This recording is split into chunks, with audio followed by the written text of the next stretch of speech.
Tonight we'll go back in time to seasons past, when 22 men graced the rugged fields of yesterday, fighting for one more first down, one more yard gain, one final score which would bring victory after 60 minutes of battle on the gridiron. Tonight we'll explore the world of Gridiron Greats. Welcome to Gridiron Greats Football History and its Memorabilia on the Sports History Network. And we're live from the Southport, North Carolina home of Gridiron Greats magazine. And I'm Bob Swick, publisher and editor of Gridiron Greats magazine, and I'll be the host for your show.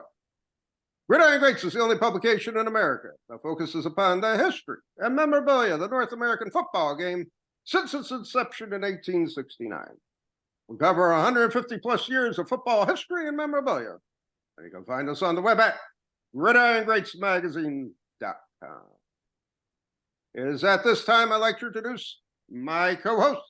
He's a senior contributing writer to Gridiron Greats magazine, a football memorabilia historian specializing in pre-World War II items, in particular Red Grange, and Seattle Seahawk items, in particular Steve Lord.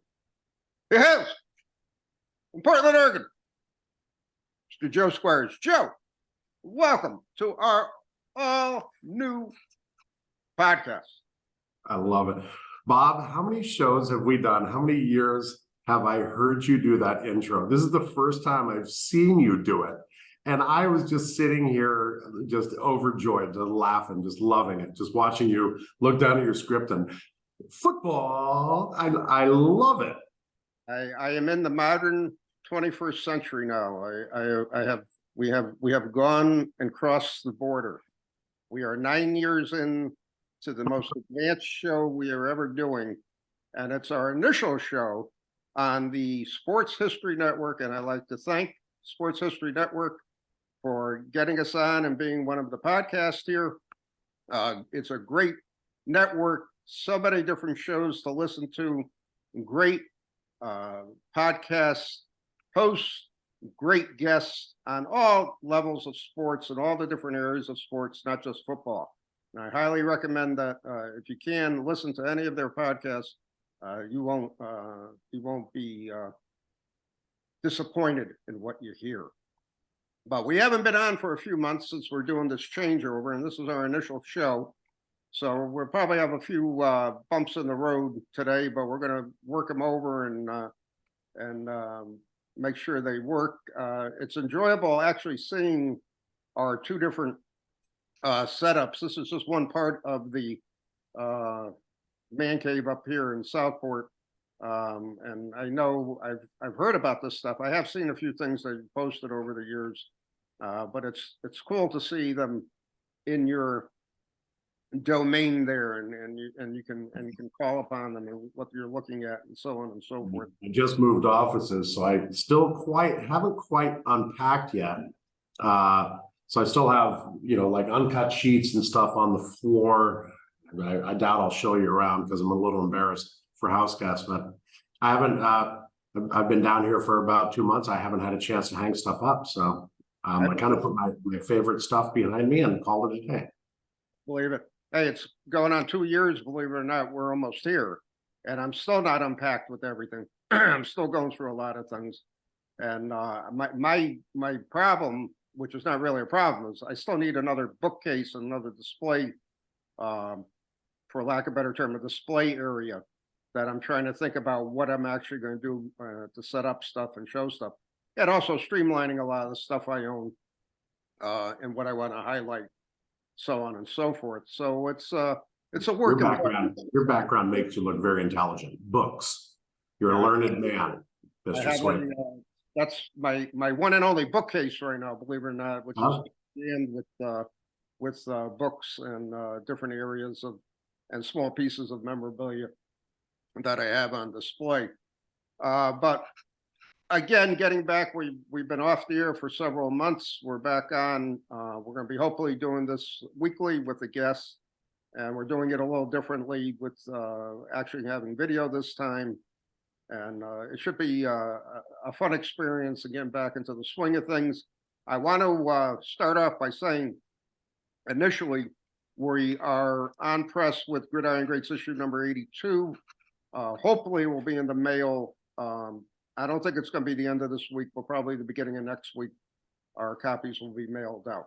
And again, if you're not a subscriber to Gridiron Greats magazine, what are you waiting for? GridironGreatsMagazine.com. So Joe, I'm going to hand off to you. Give me a little background on what I'm seeing, if anything you want to talk about. And Yeah. I was, as I've mentioned quite a few times on the show, I'm an avid uncut sheet collector.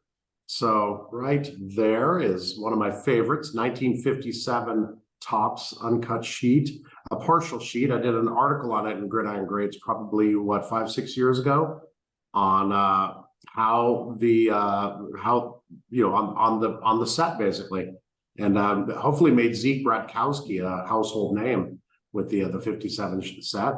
But just delved into the layout of the sheet and how it was issued. So the longtime myth was that it was issued in 2 sets, and just how it was laid out kind of disproves that.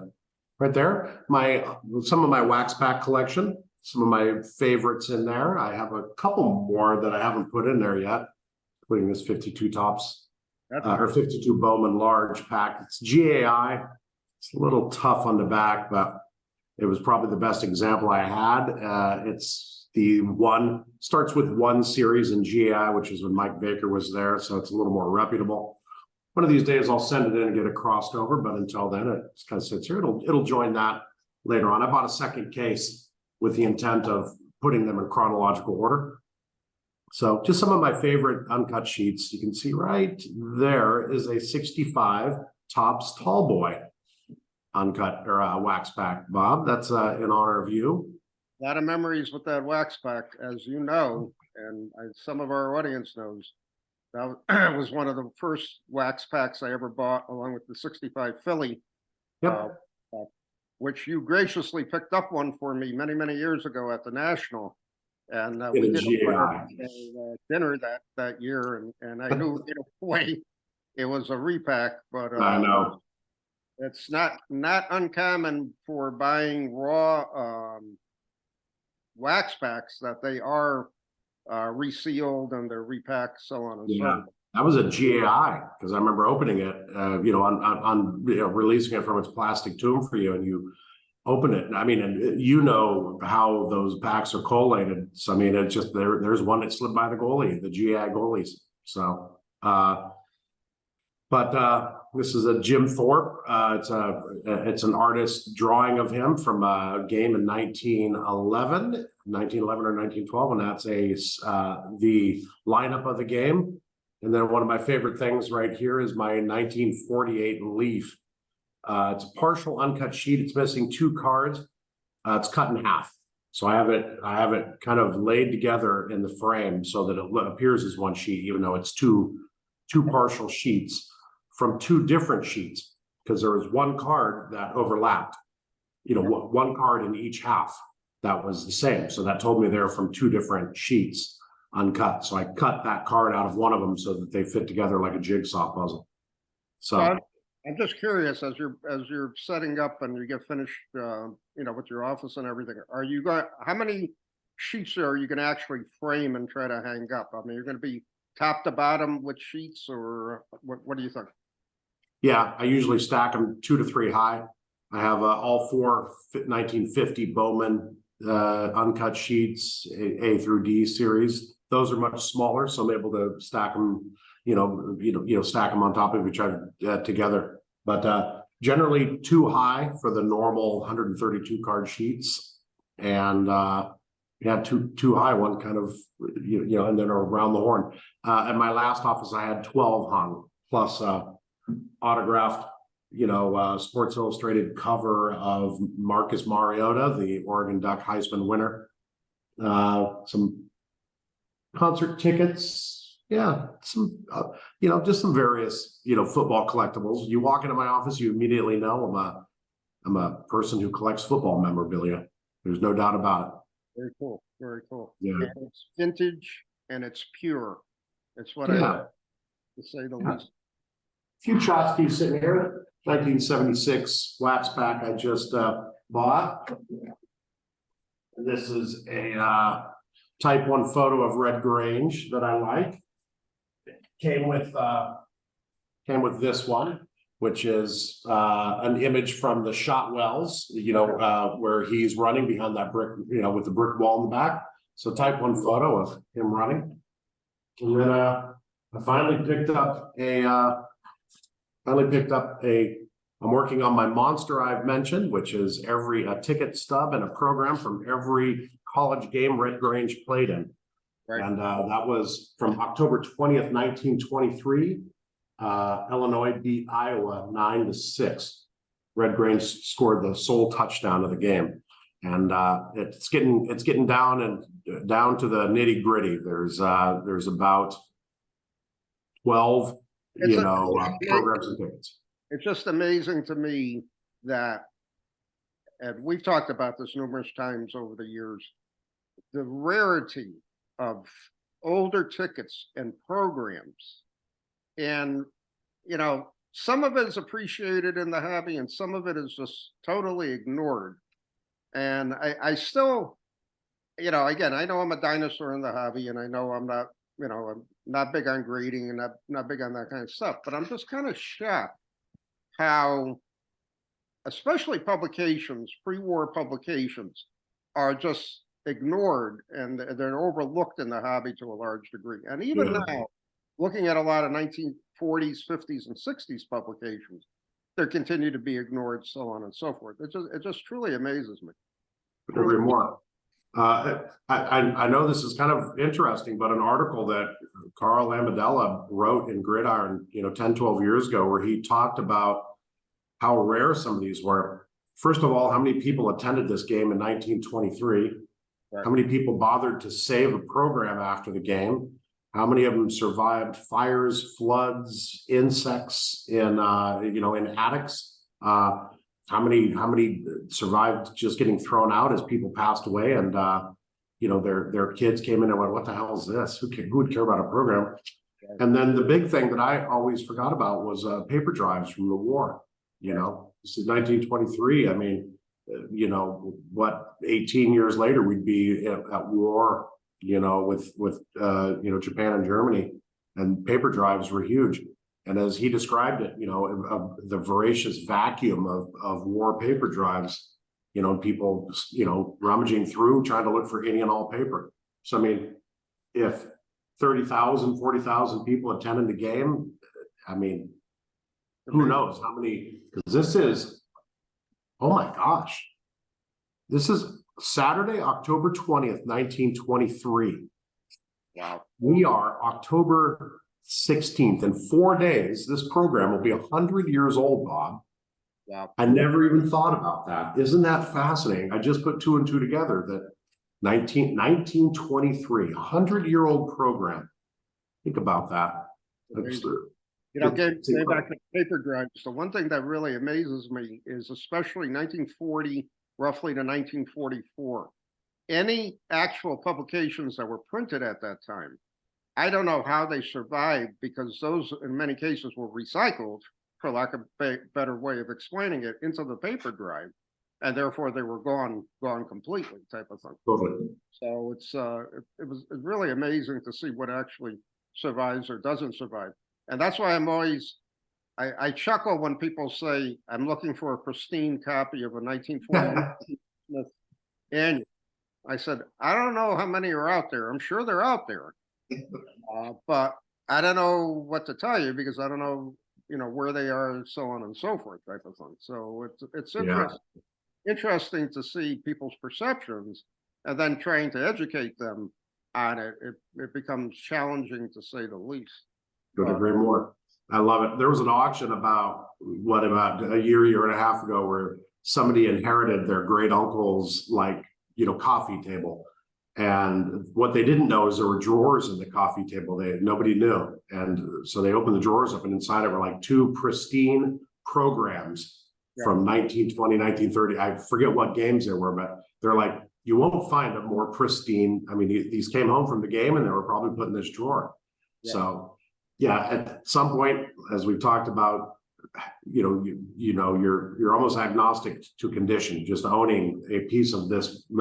I mean, I'm getting down to where I don't have that many programs and ticket stubs I need. I'm good with a torn ticket stub. I'm good with anything. I mean, if I came across the 3 or 4 that I'm missing from 1923 programs, and it was just the front page, I'd probably buy that and call it a day. Yeah, I believe it. I believe it. Some of these are getting pretty rare. Yeah, I was just going to say the stuff you're looking for is exceptionally rare, and how many times have you actually seen it come up, Yep. and you get involved in a bidding war. How much do you really want to pay for something, so on and so forth. It's all in the perspective of how we collect what we're looking at. Again, you're a pure collector, so what you are collecting is what you want, that ticket stub, you want the actual program, you want the full piece.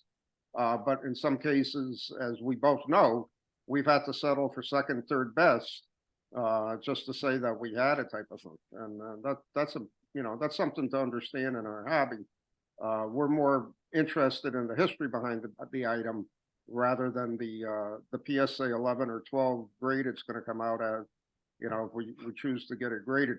I got a few things that are just popping into my mind, but the one thing I was amazed at this national was how many Sports Illustrators are now graded and they're in slabs. And what I don't understand is, and it was explained to me, you buy one copy you could read, and you buy one copy where you have it graded and you keep it in the slab. So I said, well, then you got 2 copies of the item.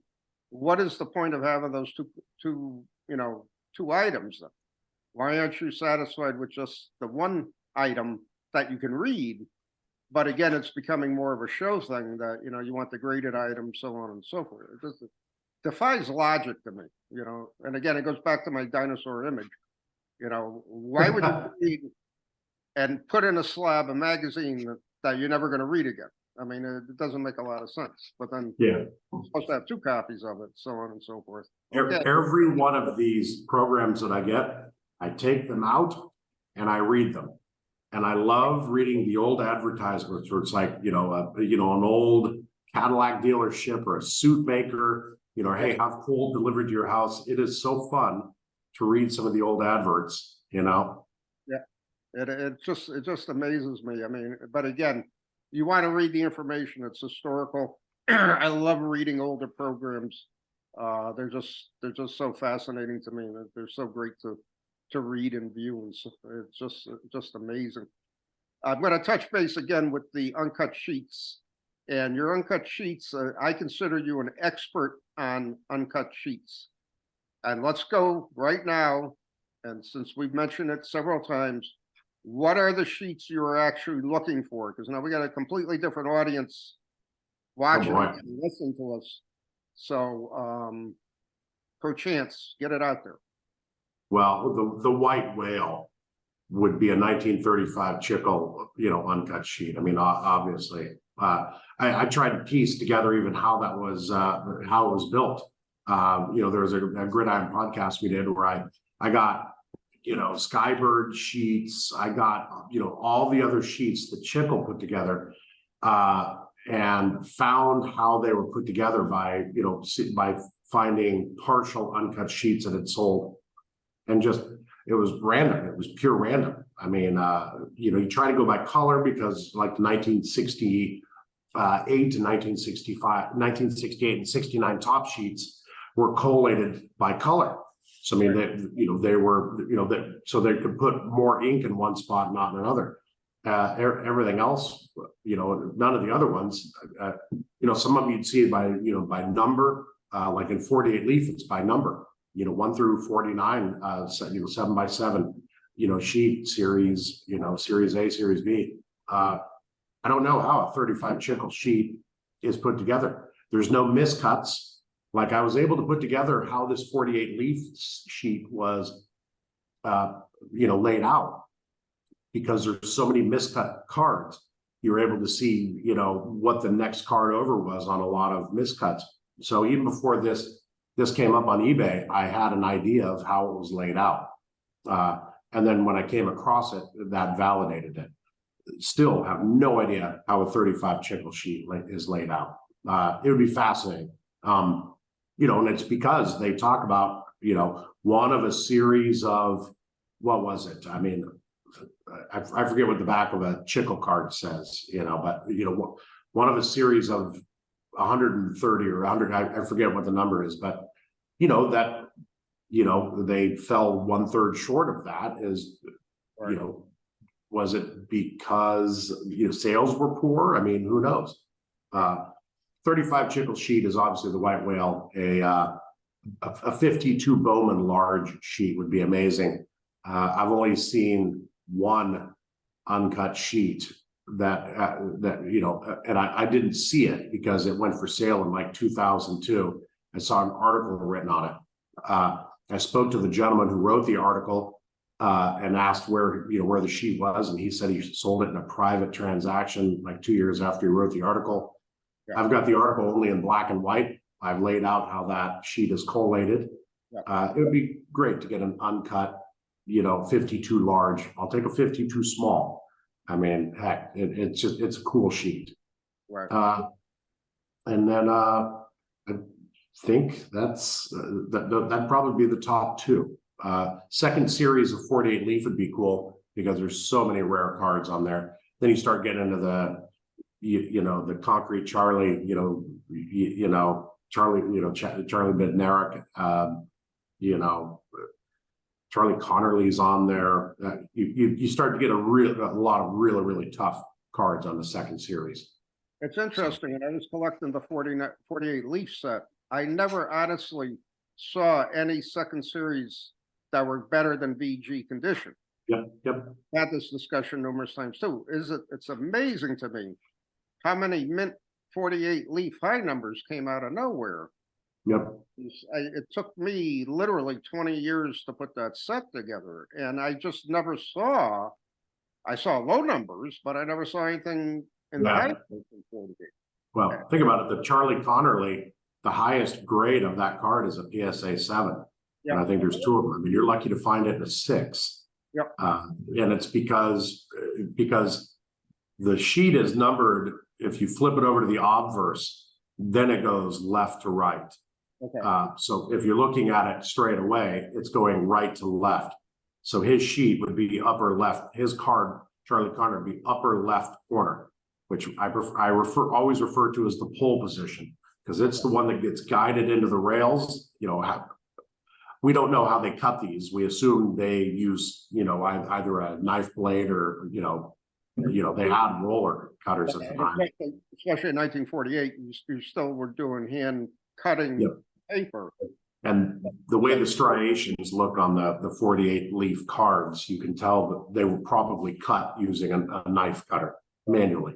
So you've got people lining it up on a rail, cutting. So that card, is the one that gets banged up against the rail, for that first initial cut. Yeah. That's why it's pretty rare. It'd be pretty interesting. All right. So those are the big 2 and 3 for you. Yep. 35, 52 large, and 48 leaf second series. So yeah, but most importantly, a 35 Chickle. That'd be. I'd have to sell some blood to start saving up for that. So if you have it out there, contact us, and we'll take it from there. Look at this face. Don't you want to make me happy and find me an uncut sheet? All right, Captain, right back at you. I see some newspaper articles. I see a lot of books that make you look very intelligent. And I see you've shared this with me before, but that photo of a player in red, in a red jersey over your right shoulder. You've explained it to me before. I forget the story. What do you got? What's in your background? All right. Well, I have a couple pictures. You're talking about the Kansas City Chief guy, 73. No, there's a red photo over your right shoulder. Over my right shoulder. Is that a card or is that a photo? That, yes, sir. All right. So this is gotcha. Nick Aguileretti, number 73 of the Kansas City Chiefs. I am friends with his father, Carl, and I will go on record in saying they are both readers of Gridiron Greats magazine, and he enjoys it. And he sent me several things autographed, and There's a guy who is number six man for the Chiefs. He fills in on the line, both offense and defensive lines when needed. And he's got 2 Super Bowl rings in his career already. That'll do. Great guy, great family. And I got several autographed pictures of him in my collection. That's fun. Trying to think. Years ago, we were all texting back and forth about something, and I saw that you explained that. Now I remember. I got it, and then I need to be set up a little better here, but we're learning. Remember those ESPN commercials where they were joking around, and they had an announcer there in a suit, and then they cut and he's actually living in his parents' attic, and he stands up and he's just wearing shorts and a fake tie. Yeah. This is him with his first Super Bowl. Oh, That's a nice pick too. that's really good. That's really good. This is a small part of my book collection here. I have about 300 hardcover and softcover books. This is only part of it, and like I said, I really need another bookcase to try to display everything, so on and so forth. And this side over here is mainly all my Packer publications and books, my media guides, my yearbooks. Believe it or not, in the drawers of this bookcase, I have all my Packer programs, with the exception of the Super Bowl programs that I have over here. So next show I'm going to be set up a little differently, so I can have more visuals. And the newspaper articles from the Meriden Record Journal paper, when we were living in Wallingford, Connecticut, they did a feature on my collection and myself. Oh, cool. And there was another article they did on me when the Packers were in the Super Bowl, the one and only Super Bowl of Aaron Rodgers. I had a party at our house. We invited people over. I invited the reporter over. I said, there's going to be free food and drinks, so you might as well come over, because I know we're starving journalists. So she had a good laugh. So she came over, but believe it or not, right down the street, about 2 blocks over, there was a Pittsburgh Steelers party going on. So she went back and forth, and she said they were pretty depressed in the second half, so they came back to our house because we were winning, and they ended up staying. And then I gave her a plate to go along with the photographer, and I said, here's some extra food for you. I knew she had to go write the article. And the next morning I stopped. I would always stop, get coffee and the paper before I drove to work. At a half-hour commute plus to work. So I'd always buy a large coffee, and by a couple of days, I would always buy the New York Post and the local paper, and then I would read it at work, so on and so forth. So they did an article on that also. But That's cool. I'm laying low. I'm not advertising this that much. There's only certain people that know. We publish the magazine and have seen the collection here. So, but where the development I actually live in, there are several former college players who live here. I've been in touch with a couple of them. I'm going to try to get them on the show. Actually come here and we can do the interview from the man cave up here and talk about their careers, so on and so forth. So it's interesting. It's interesting. But and I showed you numerous times the binder wall of all the run. That'll be for another show. Which really scratches my OCD itch, seeing it all organized and labeled like that, Captain. I love it. So it's I'm happy in this man cave compared to my old man cave in the other house. It's much more roomy, and I got a lot more room on my walls to hang stuff, and I'll show you all my autograph stuff at another show. The other man cave I had was downstairs, but I had sliding doors in there, so that took up a lot of the wall space. So I lost the whole section of the room because of the sliding doors, which I didn't realize once I set up the room there, but it was what it was, type of thing. But that had built-in bookcases there, so I had more room to display. So I had everything out in that. in that man cave as compared to this one. But in any event, what's my favorite saying? Football, 365, 24/7, or 24/7, 365 football. And it's our time of the year, our time of the season. And I'm just going to touch base because we're getting close. We have a different time structure in this podcast for our regular listeners, but we're going to be doing it more frequently. We're not limited to certain time structure. We can go over, we can go under, whatever the case may be. And like I'm telling everybody, this is going to be our test podcast, and see how this goes, and should be a take. But before we go, our topic today was going to be the top 5 football cards that we both like, appreciate. But we're going to do something different. Your favorites. We're going to do something different today because of time. We're only going to talk about number 5 and number 4. Ooh. And then our next show, we'll do our top 3. So I'm going to hand off to you for your number 5, and then I'll give you my number 5. I didn't pull them though. I'm going to have to say them, and I will go back and I'll pull them afterwards for the next show. Okay, I'm just going to share something real quick here. We all remember this. Yep. Your Mount Rushmore of cards, and there was a Jim Brown card in there, and I basically went with another card that's one of my favorites. So my I kind of took them by year. I will admit, I took a Wheel of Fortune approach to this. You know how in Wheel of Fortune they give you oops, let me get rid of this. Stuff, okay. You know how in Wheel of Fortune, they give you the RST, LNE, and then you have to pick your favorite consonant and vowels after that. Yeah. So I kind of went, right down the what's the Mount Rushmore of cards? The 35 Chickle Nagurski, the 58 tops Jim Brown, the 65 tops Joe Namath, and the 57 tops Unitas or Star, along with the 77 top Steve Largent that I photoshopped in there.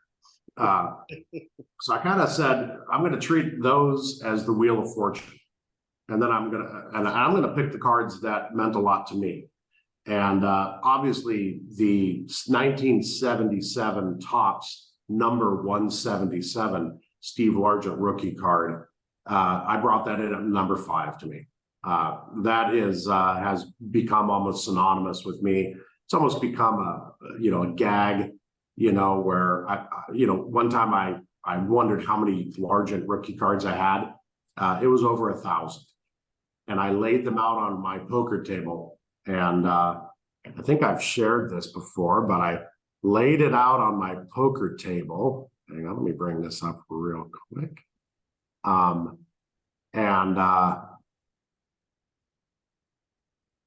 don't know if I have shared this before, but excuse me as I navigate. I didn't have that up. I'll fill in the audience on our. There we go. This was me laying out part of my Largent rookie card collection on my poker table. And whenever people talk about OCD and collecting and this and that, that's the picture that I post up as kind of a gag.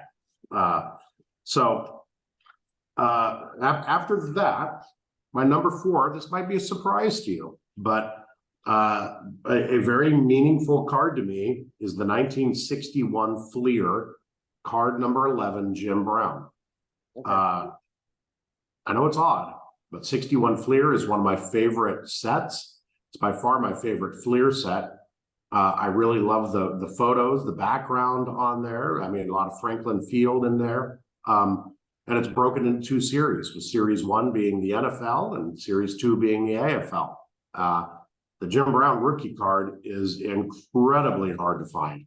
A PSA 9 in it, I don't know what the population is, but it's not very much. PSA 8, there's about 70 of them. But in PSA 9, incredibly hard to find. I was putting the 61 Fleer set together at 9, and I never found one. One just sold at an auction about a month ago for $6,000, 7,200 with VIG. So $7,000 card for his third, just an innocuous set, 61 Fleer. So that rounds out my 5 and 4. Largent rookie card and 61 Fleer number 11 Jim Brown. The one story about the Largent rookie card, and I am not kidding you, and I've told you this story several times. I would be set up at shows, and guys would ask me, "Do you have any 1977 football cards?" I said, "Yeah," and immediately, I'll never forget. There was a show I used to do, a small local show in Plainville, Connecticut. I had 3 guys that day working on the 77 set, and they all said to me, "Do you have a Largent rookie in any condition? I can't find one anywhere." And I said, "Well, I know a guy who's got quite a few of them. Let me see if I can get," and they said, "No, I don't want to grade it. I want to rock, I'm putting it in, 9-pocket sheets type of thing." Yeah, I say, I get it. So what I did from that day on, when I was at a show, and if I did see a ungraded Largent rookie, I would buy it no matter what condition it would be, because they were rare, knowing that you had pretty much most of the inventory back in your house there. But anyways, It is kind of embarrassing. that's great, and I still have your ornament you made. It's hanging on my. I made Christmas ornaments for some of us collectors last year, right? Took some of my low-grade Largent rookie cards that are graded, drilled a hole in them, and made them an ornament, a Christmas tree ornament, and then mailed them to some friends. I was pretty honored to get one. I thought that was pretty cool. That's a nice is a nice niche. My number 5 card, surprisingly enough, is the 55 All-American 4 Horseman. I've always liked that card. It was the last card it took me to find. I obviously do not have it in the greatest condition, but that card finished my 55 All-American set. I like that 55 All-American set. I love the color. That was another 20-year deal, putting the set together as I got older. I remember one of the first few 55 All-American cards I got probably in the mid-1980s. And at that time, I had one of my first Beckett guides, which at that time it was football, basketball, hockey, boxing all together. So you only had a limited amount of football sets, but I knew the 55 All-American was in it. I was just fascinated, and once I found a couple in real cards, and I bought them. I said, "Well, this is a cool set. I got to put this together." So that's number 5 on my hit parade. Number 4. Iconic set, by the way. There's 5, 6 other cards in that set you can name: the Thorpe, the Grange, the Hudson. I mean, it's a historical set. I mean, you have really historical players in it. You have a lot of greatness there. And to me, the 4 Horsemen is classic football, vintage football history, as far as I'm concerned. The Bowman Killer set, 1955 Topps AA. It's a great set. There's no 56 Bowman set because of that 55 AA set. Yep. My number 4 card is a card dear to me for the 1967 Philly set, the Bart Starr card. Love it. I always the brown background. I thought it was the coolest thing when they issued those. And again, distinctly for me, the 3 years that I can just envision buying the packs of cards: 65, 66, and 67. 1965 to 67, the Philadelphia cards for the NFL. 65 tall boys for the AFL. 66 AFL, and 67 AFL tops. Yeah, just classic. And the one thing I vaguely remember somehow in 65 or 1966 or 67, I don't remember what year, one of the places I used to buy my packs from, he found in the back room some older packs, and he had a 64. I distinctly remember it was a 1964 Philadelphia pack. So he says, "I'm going to sell you this." It was a nickel. I said, I never saw a 1964 card. So I said, "I'll buy the pack." And I distinctly remember buying and opening up that pack. I don't remember however, what cards I actually got out of it. And then back in the 70s and early 80s, when I started really getting into my sets and collecting them, I found those with my other Philly cards, and I started putting the set together with them. And just classic. I love the yellow border on the 67 Philly. That card is iconic. I mean, I do love the borders on the 65 and 67 Phillies are my favorite. Probably the 67, because it was the first Philly set that I completed. But yeah, love the colors, just so vibrant on that set. I always said to myself, I would like to go back for whatever reason and just keep putting together 64 to 67 Philly sets together. I probably have half of each set, and I do have a few stars here and then. I always said to myself, I should just keep going and make up a bunch of those sets, and then just, you know, just say that like you with your larger cards, it'd be me with my Philadelphia sets. You know, I'm on my fifth 1967 Philly set I'm putting together type of thing, and hoard them. But anyways, our next show we'll get to the top three. But again, I wanted to introduce everybody back into the podcast, get things going again, and we'll take it from there. So, quick 2-minute warning, and for those who haven't heard us, we normally have a quick 2-minute wrap up at the end of the show. Joe, I'm going to hand off to you. What'd you pick up on tonight's show? I'm still reeling from a Oregon Ducks loss by missed field goal at Husky Stadium, and then followed up the next day with a Seahawk loss. So I'm still reeling a little bit from football, some football losses, but so good to get the show back going with you, Bob. So good to see you in person and to see you in your natural habitat, leaning back in your office chair, your man cave chair, kicking back, just all your memorabilia behind you. I think that's your like I said, that's your natural habitat. It is, and it's great seeing you again and seeing all your stuff. And I love those uncut sheets; they're beautiful.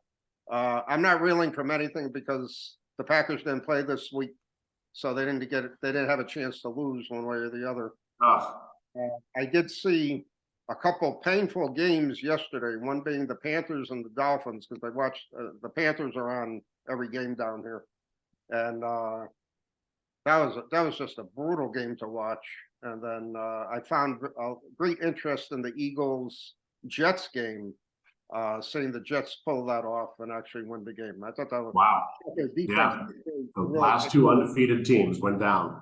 Larry Zonka and Bob Greasy. Larry Zonka posted on Twitter that he was at the game, the Dolphins game with Bob Greasy. And he posted on Twitter, he goes, another year down, another year we can rest easy. Yeah, that's cool. That's cool.